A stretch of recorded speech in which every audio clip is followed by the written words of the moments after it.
If you have any kind of victimhood mentality, this week's Things That Need to Be Said, not for you. I've given you fair trigger warning. Whoopi Goldberg goes on TV and says, all comedians lie. What is the wrong? We all exaggerate. Why do people... Says the black girl that's last name is Goldberg and she's not Jewish. Yeah, her real name is Karen Johnson. Yeah. She picked the name Whoopi Goldberg because she farts a lot, she said. And her mother... because you're bullshit right now. No. Wait, Karen Johnson? By the way, hold on 1 second. She never married a guy named Goldberg. No. Why do you think her name is Goldberg? She made it Goldberg because she's racist. She knew by acquiring a Jewish last name, she could get more famous because more Jews would pick her to be an outlaw. Hey everybody, your resident man in black is back again for a new edition of the best kept secret in the conservative movement right here on MRC TV. I'm Nick Kangadis. Really quick, head on over to Rumble, subscribe to our channel, and hit that like button. And no matter where you watch our videos, please share, like, and don't be afraid to leave a comment. I actually read what you guys have to say, and I occasionally respond, so don't be shy. Now, on with the show. Folks, this week we're going to talk about victims. Not actual victims, mind you, but people that use their immutable characteristics, or made-up ones, to garner sympathy and in turn get them clicks and notoriety. The first one and main subject of this video that I need to call out is LA Mayor Karen Bass, the butcher of Bakersfield and south of that. Okay, to be fair, Gavin Newsom and the activists that he and Bass appointed to high-paying jobs, which they didn't apparently do, should be responsible. And I don't care who has a problem with it. But I guess some people do have a problem with it because to black supremacists, black people can do no wrong. And to communists, sorry, I mean Democrats, they can do no wrong either and will never, ever accept blame for anything, anytime, anywhere. I didn't do anything. So I have two examples of black supremacists, or at the very least, people who use skin color as a cop-out for a person's incompetence, making excuses for Bass and basically saying she's a victim of racism. Two actresses that I've never heard of have come out in defense of Bass, saying that because she's a black woman, the accusations against her, according to TMZ, are quote-unquote born from ignorance. Yvette Nicole Brown and Kim Whitley, again, no idea who either of these people are, reportedly said the following, quote, Brown starts out by saying Karen has spine of steel and she's been a black woman in America for a long time, so these kinds of shots aren't new to her, unquote.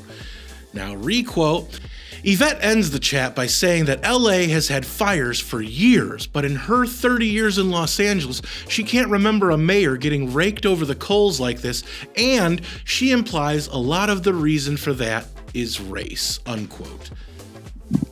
First of all, Bass has been a black woman in America for a long time. Was she something else for any period of time? Because if she was, she'd be the first black person to be able to change their skin color voluntarily in history. Well, maybe except for Michael Jackson, but that's a different story. Second, we have an article by some outlet called Word in Black. Quote, a groundbreaking collaboration of 10 legendary black news publishers, unquote. Right off the bat, could you imagine if a conglomerate of white publishers collaborated on anything publicly? There would be race riots, CVS's and Wendy's would be burnt to the ground, and MSNBC would call it mostly peaceful. It is not, generally speaking, unruly, but fires have been started. Listen to this bullshit. Quote, it was a perfect recipe for a disaster in Los Angeles. 10 months of drought after a summer of record-setting heat, bone-dry scrub grass and vegetation, near unlimited wildfire fuel, hurricane-force winds barreling down from mountains, packing gusts of up to 90 miles per hour. Now that's not the BS part.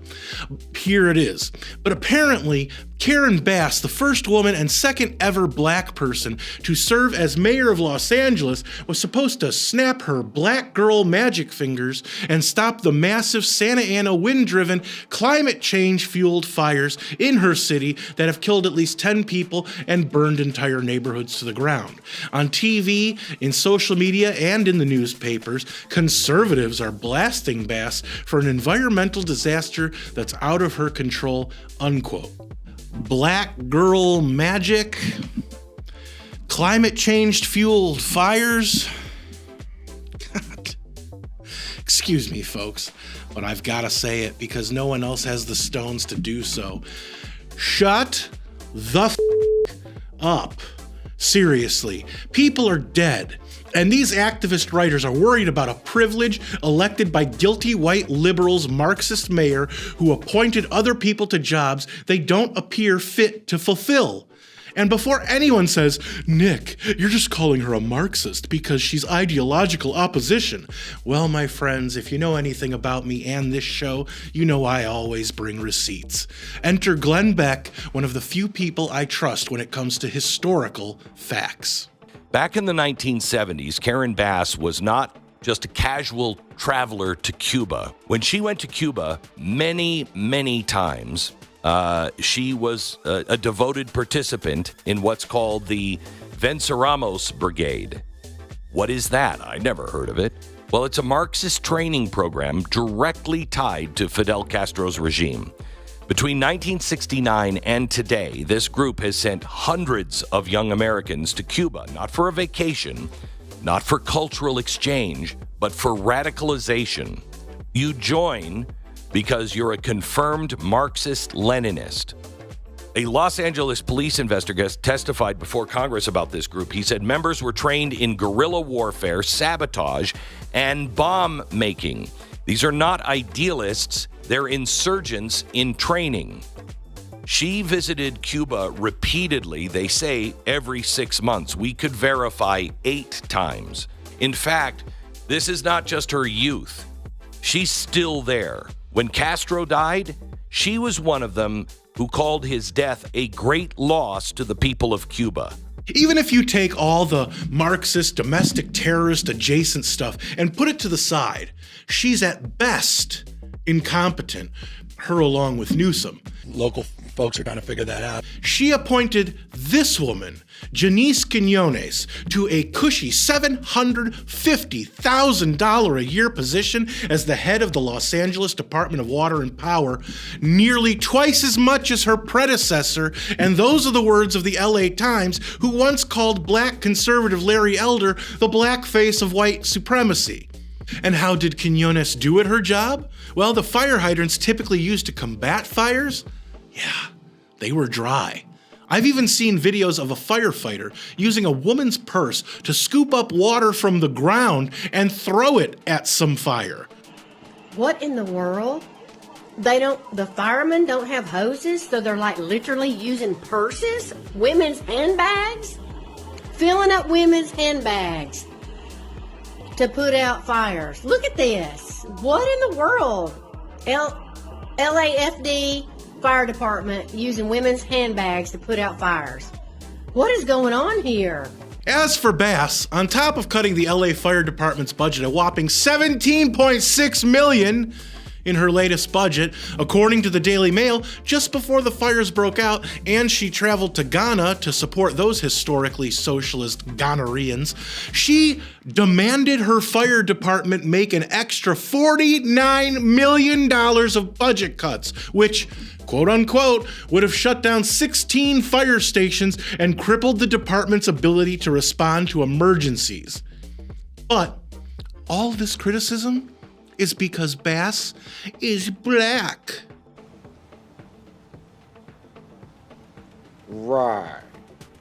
I'm tired of every community, black, Latino, Asian, even white sometimes, gay, lesbian, trans, and the climate change terrorists claiming they're victims while simultaneously victimizing the whole of society around them because they didn't get their warped way. This is the neighborhood, and you are not welcome. That's why I need to be here. It would be easy to chalk all of this victimhood up to mental illness, but I'm slowly realizing that even claiming that is an easy excuse. No, these people are evil. They don't care whether you or I live or die, whether you have food on the table for your family or whatever else ails you. All they care about is getting their spoiled, entitled way in every instance. And if anyone deviates from their absolute bullshit they call ideology or narrative or agenda, they want you ostracized from society. And frankly, I'm sick of it. Here you are all equally worthless. It's time to tell these petulant children that never grew up, hiding in the bodies of adults, no! I reject your claims of victimhood. You are not the victim. Those are the people who lost their homes or their lives. You are the problem, and the bill is way past due. So, am I out of line here? Or were these simply things that needed to be said?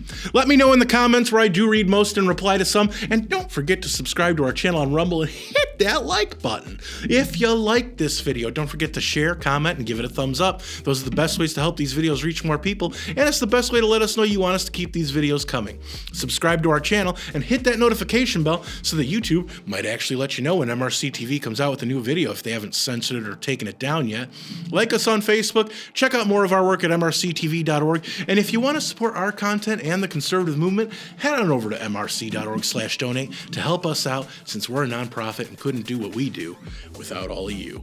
For MRC TV, I'm Nick Kangadis.